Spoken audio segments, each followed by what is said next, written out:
Consider This, with host Carol Schrader, is supported in part by Better Business Equipment and by Nebraskans for Public Television.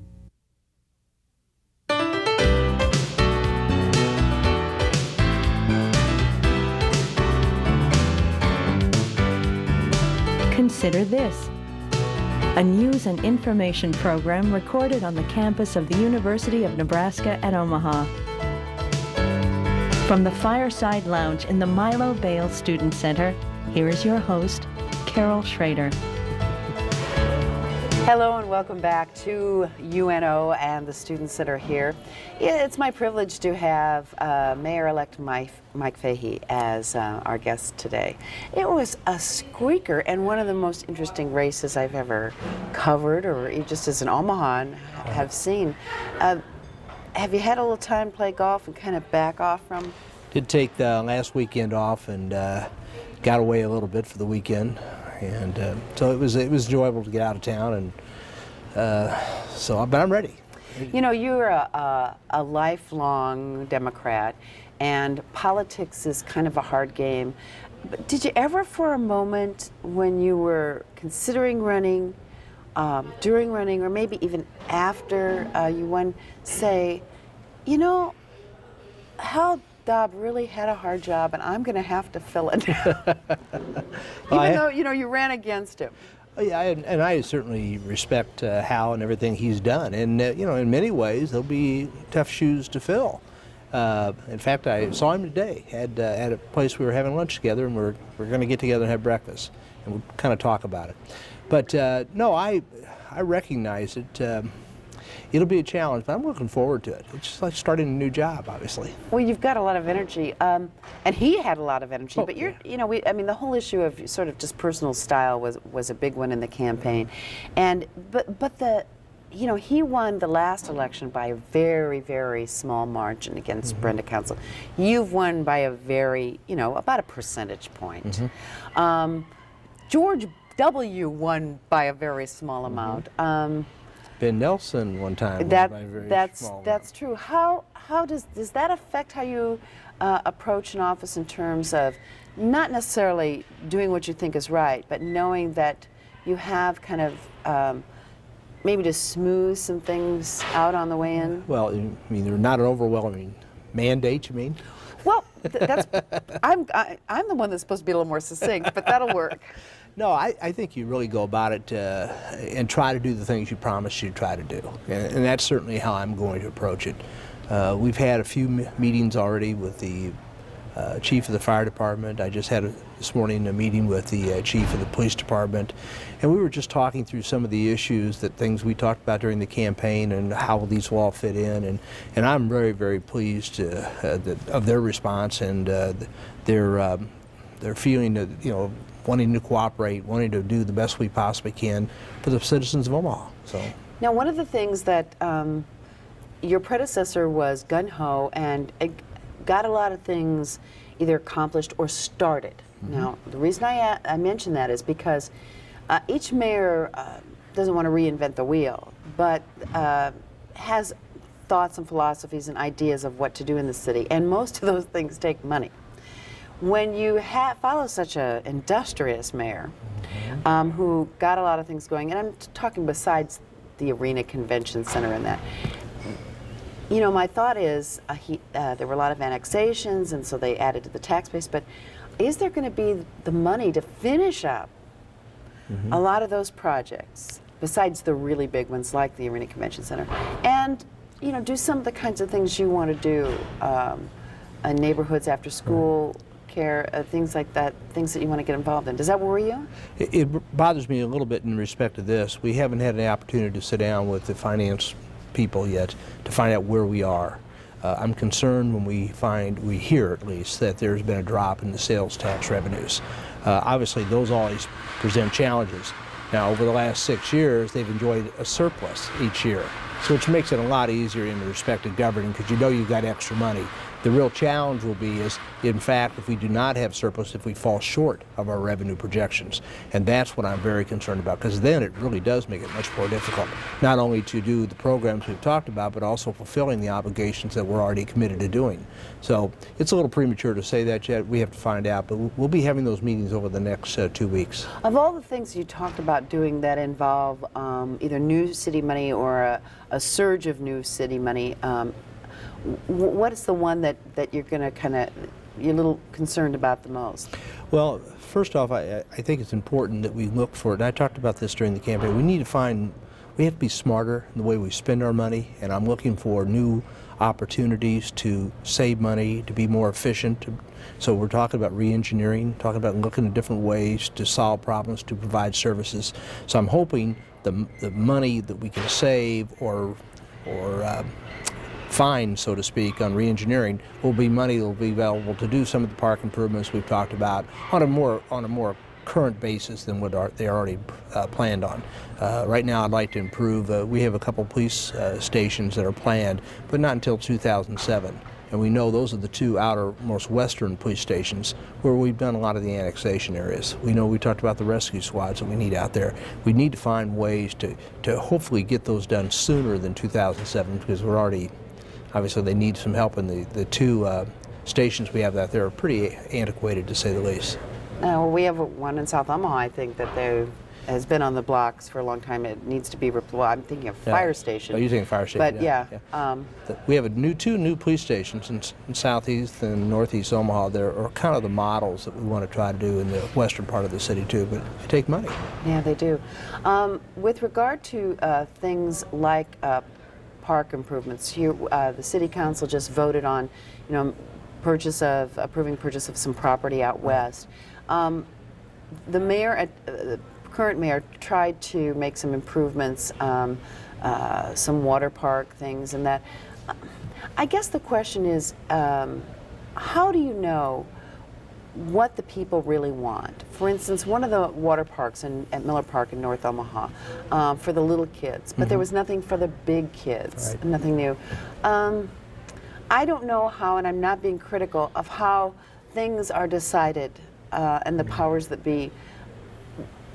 But what is your approach going to be to getting input on things like that, particularly since you mentioned the parks? I use that as an example. Well, it really starts from having an open communication with homeowners, with neighborhood groups, neighborhood community leaders. Certainly during the campaign, that's what I listened to, and that's where we formulated some of those plans, because that's what they were talking about. And they talked about parks issues in North Omaha, South Omaha, and West Omaha. Certainly West Omaha, and I did hear some about North Omaha, did not have adequate water parks for the lack or swimming pools that would satisfy the needs or the demand more than anything else of what the people are looking for. So I think it's one of those things, I think there's a need and desire out there. It's just about how do you pay for them, how do you go about doing them, and then planning for them. The Sundogs program, which the mayor that was one of his babies, and it involves a variety of things. Sundogs is a broad term that takes kind of city services that are already offered and community services that children or young adults can avail themselves to, and throws them under that. But one of the Sundog aspects that was the revitalization or the renaissance of the old park, the shack in the park. Mm-hmm. And one of the things that I heard complaints about, that for the few students and kids that used that, it was very nice, but it did not serve, in the summer, huge numbers of kids. Mm-hmm. Have you had any input from people on that? And I could be off base. I might be listening to an isolated couple of parks. You certainly hear of that, issues like you just raised. Sundog's program is like an 8-week program. For that particular part of it, It's about it's about $500,000 we throw at that. I think we have to do it smarter, serve more people if it's possible, and we have to be we have to police it better in respect to this. We have to have good supervisors. And we have to make sure the people who are using the facility are the ones that are qualified to use it in respect to this. I don't think it's fair to have people who run daycare centers drop off all the kids there during the daytime. when they're already. Is that getting, one of the things that's one of the that things you I've heard about? heard that several times. I mean, that's an abuse of that issue, of that particular program, and that's not good. That gives it a bad I'd name. hate to be the worker that's Yeah, working there has to when get that happened. Have 15 children dropped off. So there's some issues like that we want to make sure that we're monitoring, and we're going to look at the program, and hopefully we'll be able to continue it. The whole issue of children and their free time. I mean, you look at statistics here or anywhere, you find out that shoplifting, graffiti, all kinds of things happen in certain hours. I'm sure there are a lot of people that don't feel that the city of Omaha should get involved in the babysitting or the young person. I won't say baby because we're not talking about babies, we're talking about kids a little older. And you mentioned working with the schools, maybe using their facilities, but a lot of the schools that have after-school care, their gym is full. Their facility is full. So how can we find new places for reasonable amounts of money to get these kids energized in a positive way? And as you know, we're talking about after-school programs. We recognize that, particularly between the hours of 3 and 6 in the afternoon, children have a tendency to come home to empty houses, and mothers work nowadays. 80% of the women in Omaha, Nebraska work outside the home. What we are advocating is not reinventing the wheel again, just trying to take programs that have already been tested out there. The U.S. Department of Education has suggested using what they call an after-school resource fair. And of the contiguous states of Nebraska, all have had a resource fair. Nebraska has never had one.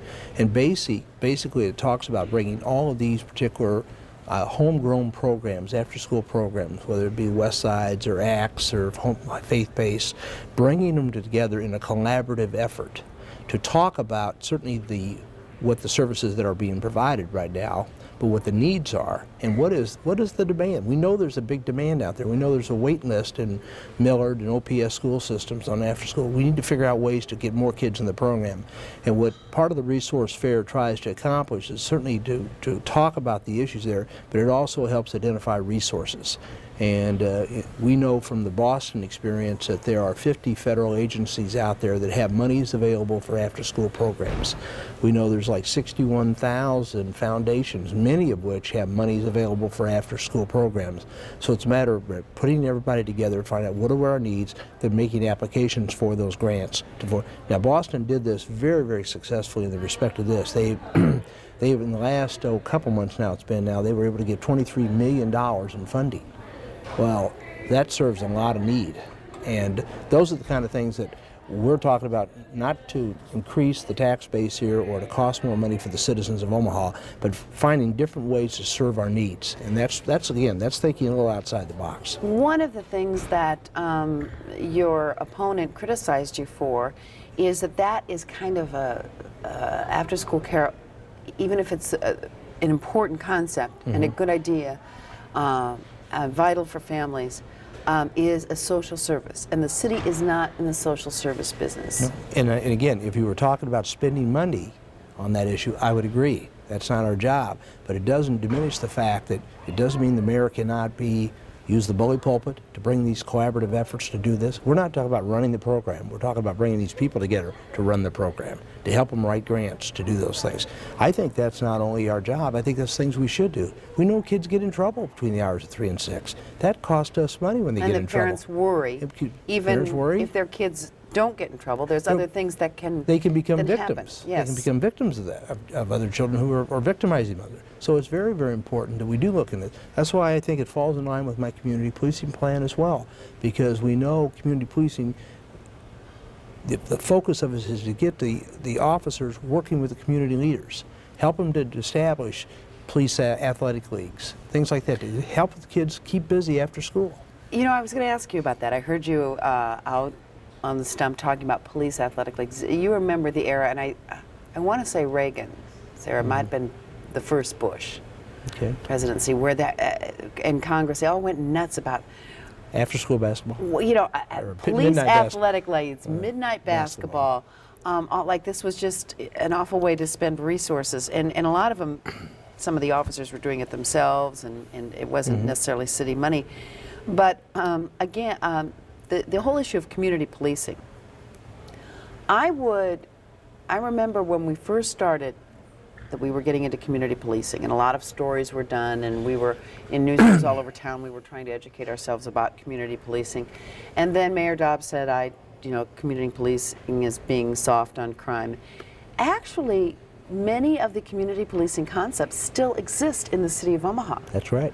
If you look up any website on community policing in other parts of the city where it's been successful, we're already doing a lot of those things. What was with this whole name thing? You'd have to ask the mayor. I never, because you're absolutely right. We do many things that community policing advocates. We work with permits and inspection to, as a sort of a holistic approach to a neighborhood to, make sure that there aren't, old cars laying around and things starting to go downhill. The experts would tell you the reason we are not successful or haven't been as successful as we'd hoped to be in driving our violent crime rates down was the fact that we did not do it universally. And that is certainly the rub. And that's the discussion that Chief Carey and I have had now. And you mean in all parts of town? Is that what you mean by universal? Because we pick and choose where we do it. We do it in South Omaha pretty well. We've tried to do it somewhat in North Omaha, but I don't think we've been as effective there. We don't even attempt it really too much in West Omaha. And it really does, it pushes that command decision process down to the captain who's running that precinct, so he can formulate plans to attack the problems that are germane to that particular area that he's covering, because they're different. We know the problems in West Omaha are different than the ones in South and North Omaha. One of the things that Mayor Dobb sort of announced before, close to the election, is that he would like to, and maybe you don't watch the CBS show The District like we do at our house. The guy that used to play coach, and he's chief of police of the Washington, D.C. Police Department. Now, one of the things they have is the big up-on-the-wall computer screen where they can interpolate and all kinds of crime facts. ComStat is the name. CMAP. And or there might be other companies that make them. And the mayor talked about getting that. Is that something that you consider just campaign rhetoric, or do you think that's something worth looking at? I think it is. It's, in fact, I talked to the chief today about it, and they're planning on initiating that. Lincoln's had one for years. Correct. And it's been very effective. That's just another tool that you use, which I certainly support. And if it helps drive those crime rates down, we're all for it. In other words, you can more quickly identify certain trends. If there's patterns, and that's all right. So if you're having a lot of break-ins and cars at the West Road, you'll be able to identify that, and then they can put a task force together to go up there and hopefully nip it in the bud. What are people coming up to you? You get elected, and I'm sure they come up, and after they say, "Congratulations, Mr. Fahey," because whether they supported you or not, they're going to say that because they're good Omahans, and they go with the flow. Have people suddenly been asking for things? And I don't mean in a bad way, but I mean, is it the same things you were hearing about in the campaign? Are you starting to hear more things? Are people opening up more to you? A little bit more in the respect of, here's some issues. They're a little bit more open in that regard. Things that they'll be coming on my plate sooner rather than later. Like what? I mean, in generality. Well, there's some ordinances and things that have to be passed right away that come up. We have some appointments that are pressing that need to get done right away. Just things like that. But no one's asked me, there's been certain suggestions on who should we hire or things like that, that goes with the territory. You always get that. Oh, well, yeah, the people will call up and You haven't called me yet. No, I haven't called you up. They keep me busy enough. With regard to hiring, I mean, the mayor, it's at the mayor's pleasure who serves directly under him. And I'm not going to ask you who you're going to hire. Everybody will probably hand in their resignation that's down at City Hall if you were to find one that you want to keep. But you talked about not being partisan, completely partisan, in your appointments. There's boards and all kinds of things that you do besides your immediate staff. It's always been kind of a closed book, partisan-wise, pretty much for mayors. It certainly is. There's certainly, when a Republican mayor is there, more Republicans appointed, and Democrats are more Democrats. It seems like that way to me. What I have said consistently throughout the campaign part was, I want to have an administration and boards and commissions that is representative of the community. And by that, I'm certainly talking about recognizing that we have, an abundance of different ethnic groups in our community. Interesting statistic was that when I was talking to Dr. McKeel at OPS, he informed me there were 40 different languages spoken in OPS. Yes, there and are. that just gives you a broad, that one floored me. I just didn't believe there were that many. But what we're trying to do is making sure that we're representative of our community. So do you think issues like, and it was a big deal at the time of paying police officers, for instance, a little more if they learn to speak Spanish? I mean, are these going to be important kinds of issues? I mean, I don't know how you would pay for them more, but I mean the fact that the sensitivity of the police department, certainly from an ethnic point of view and language point of view, we've got Sudanese people here, we've got all kinds of different Asian groups, that maybe this kind of thing needs to be beefed up? Yes, I think certainly in those terms where, whether or not an officer can speak Spanish or Or at least have people available. It's very, very important that we do that because it not only can help fight crime, but it's very important to understand what the people are saying when they're trying to explain something to you. So I believe those things do merit. A person who is versatile like that should merit increases. But you have the whole union contract issues too, so you have to work through all those issues. Nothing is easy. Nothing's easy. I wouldn't want to do what you do. But as far as boards and appointments, we're really going to see. We're going to see a concerted effort to make sure the community is well represented equally across those boards. Okay, I think that if I were going to be mayor of Omaha, and that's never will be an option, but that I would I fantasize that I might have nightmares about the Arena Convention Center. Not because the merits of whether it's a good project or not, but knowing infrastructure complexities a little bit, and just when we redid the Orpheum Theater, there were millions of dollars of infrastructure work that had to be done just around, I think $2 million, just around. Do you ever have what I would call mayor-elect dreams, where you wake up and go, oh my God, this has turned into a nightmare? Or, I mean, are there little areas that you're kind of worried about? The Anchor Hotel. I mean, things that kind of just, you can handle, but you're just a little bit concerned. One thing we're blessed with is not everyone changes when there's an election. We have some very good people who've been working on a lot of these areas for a long time. Certainly the legal department doesn't change. So we have many people in public works who will still be there. And so we'll be fine. I'm not, it's the unknown part that gives me concern, and drops in revenue, which means you may have to take immediate action versus saying, all right, we'll address this next year. When your revenue streams drop dramatically immediately, then you have so to take that's really kind of, that's more my issue. If you were to wake up in a hot sweat, it would be that suddenly somebody cut off the revenue stream. or at least made a dent in it. Right. What's the first thing you're going to do? You're going to walk in, you're going to say, where's my desk? Yeah, well, I've been in there before. I kind of know, I think the desk will be there.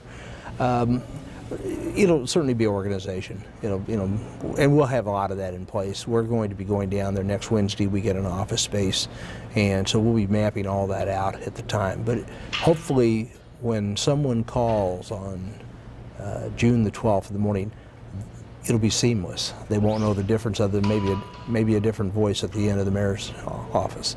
I mean, that would be the best I would hope for. One of the things that certainly people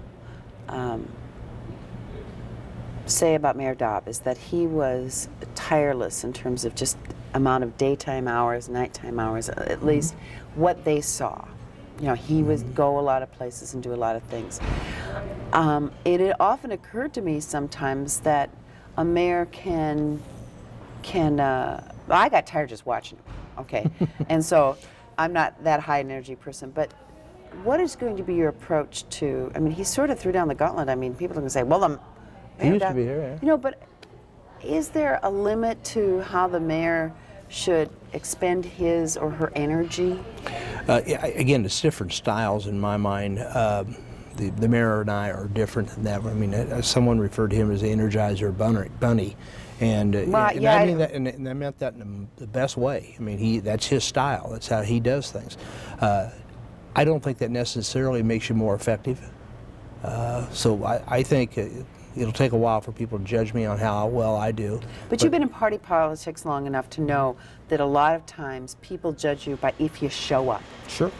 And it's sort of like, what if you came at all, whether it's quality time, maybe a little more stretched out. It's kind of like being a parent, isn't it? It's like, well, I wasn't always there, but I tried to be there when it was important. Sure.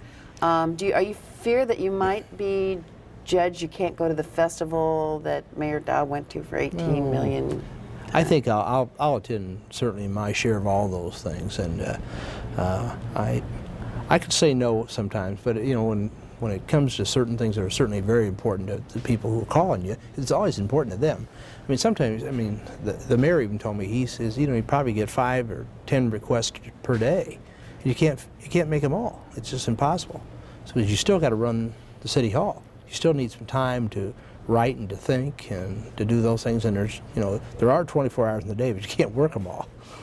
There was after the election, there was some said, and I think most of it was in the World Herald, about how hard the fire union worked for you. Mm-hmm. And this was different than the last election where the fire and police union backed one candidate. Mm-hmm. You do have contracts coming up with these unions that, as mayor, you'll be dealing with. Mm-hmm. All kinds of little comments, letters to the editor like, well, the fire union's going to have an office down the hall from the mayor. You're not just worried about that at all? No, not at all. I made no promises to anybody. No promises? No promises. You promised you made no promises? The promises I've always said was I'd listen. And I've told that to every neighborhood group, and certainly told it to the firefighters. I would told it to the police officers when I interviewed them. And I'll reiterate it too. There's no other promises at all. Everybody's got to be treated equal. I'll do my job, and they'll certainly bargain hard. And I'll bargain hard for the citizens. Well, there are big issues though that cost money: minimum manning in the fire department. These are big ticket items when you talk about people, because the city employees take up a big chunk of the budget. Oh, absolutely. They are the budget almost, other than capital improvements. It really is. You talked about trying to work smarter, not harder, and that involves, we've done a lot of privatization down at City Hall in terms of jobs and everything. We've got the voters approved being able to merge the technology of Douglas County and Omaha. That's kind of a pit of snakes, though. Getting people to agree on a huge expenditure.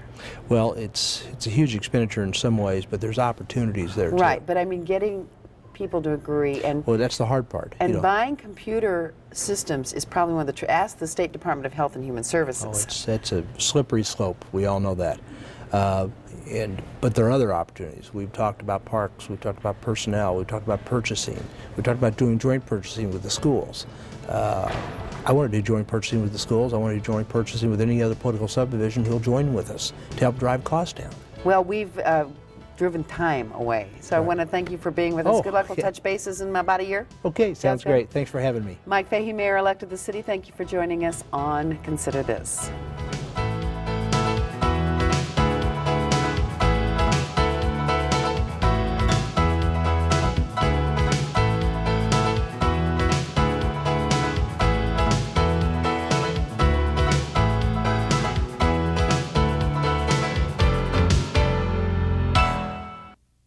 Consider This, with host Carol Schrader, is supported in part by Better Business Equipment and by Nebraskans for Public Television.